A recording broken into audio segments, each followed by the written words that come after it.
Assalamualaikum. Okey, bersama saya sekali lagi Azmi daripada Public Auto World.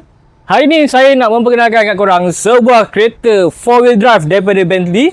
Okey, so tak nak buang masa lagi, saya perkenalkan Bentley GTS Continental 6.0 Super Sport GT Track Edition.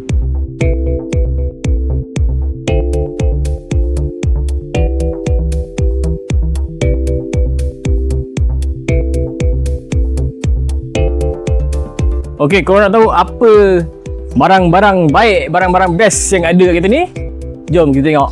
Kita bermula dengan bahagian enjin. Enjin menggunakan high performance 6000cc twin turbo DOHC. Ada juga power boot.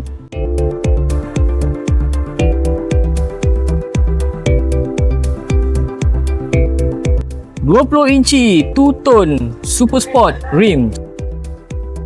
Vacuum door.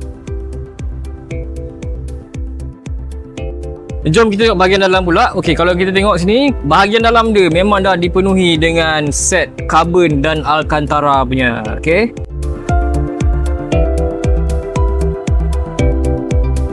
Pada bahagian gear pula, kereta dah dilengkapi dengan 6-speed automatic transmission. Dan macam biasa, ada juga push start button kat sini. Ada pedal shift.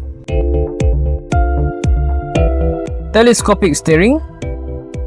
Dan yang terakhir sekali, leather wrap and multifunction steering. Kereta tahun 2010, harga yang kita offer kat korang bermula daripada 188,000 plus.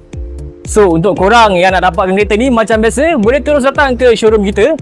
Boleh jumpa saya Azmi, boleh jumpa salesman kita juga untuk special price. So, kita jumpa lagi next review. Adios, amigos.